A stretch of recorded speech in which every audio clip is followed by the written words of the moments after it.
Imitation of Life is a timeless classic that masterfully explores themes of race, identity, and mother-daughter relationships. Directed by Douglas Sirk, this 1959 adaptation is based on Fannie Hurst's 1933 novel of the same name. While the story had been adapted once before in 1934, Sirk's version brought a heightened sense of drama and visual style that set it apart, making it the definitive adaptation for many. The film's glamorous star, Lana Turner, was cast as Laura Meredith, a struggling actress and single mother trying to rise in show business.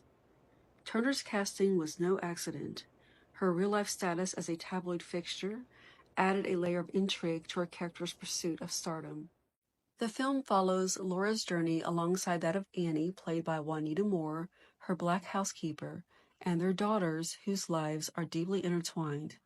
Without revealing too much, the story explores the sacrifices made in the pursuit of dreams, both personal and familial, and the heartbreaking struggles tied to race and identity.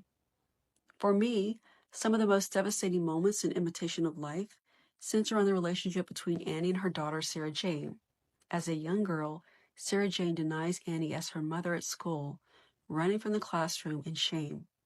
Annie, brimming with love, only wants to be there for her daughter, but Sarah Jane's internalized racism and desperate need to fit in with her white peers lead her to reject the person who loves her the most.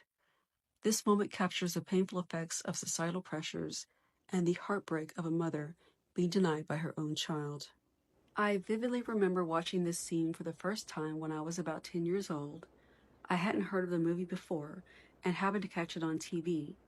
Even at that young age, I was immediately drawn in by the story, and I was able to follow it from beginning to end. This scene broke my heart.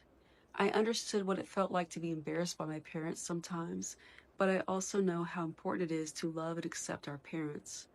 Watching Sarah Jane reject Annie, not because of anything Annie had done, but simply because of her race, was profoundly upsetting.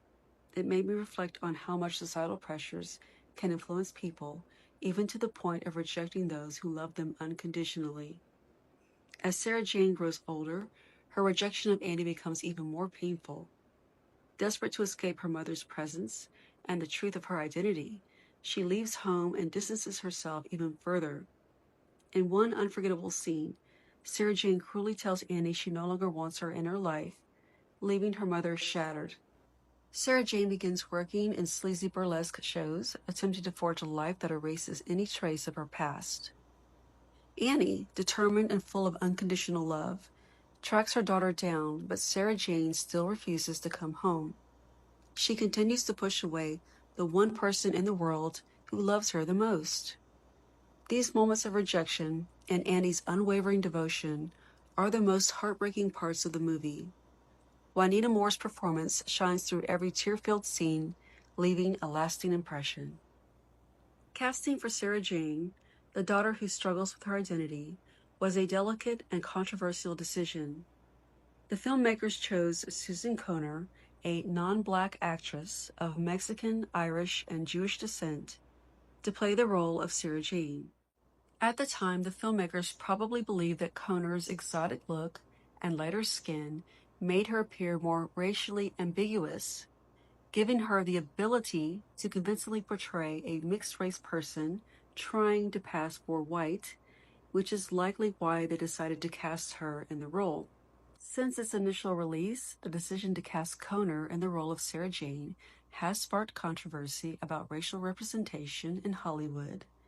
However, at the time this movie was made, there were no widely recognized black actresses who could convincingly pass for white in the same way. When considering which black actresses from the era who might have been able to portray the role, Lena Horne immediately comes to mind. Though she was undeniably beautiful, she likely wasn't considered for the part because she would have been in her early 40s at the time and might have been seen as being too old for the role.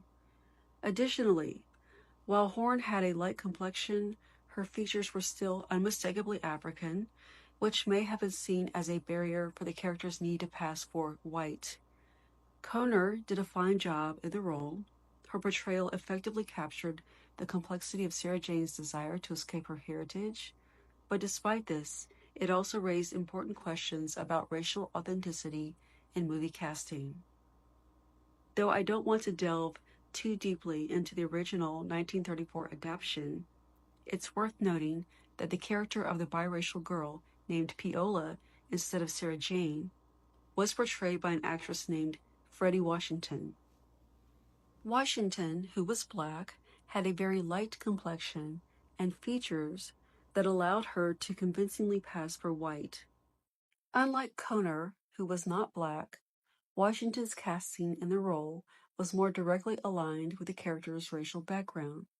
She was perfectly suited for this role, bringing authenticity to the portrayal of a biracial individual grappling with her identity. When Imitation of Life was released, it was a massive box office success, earning universal acclaim from audiences. However, many critics dismissed it as overly sentimental and melodramatic, labeling it as soap opera-ish. Despite these critiques, the film earned several accolades, including an Academy Award nomination for Juanita Moore, a rare and groundbreaking honor for a black actress at the time.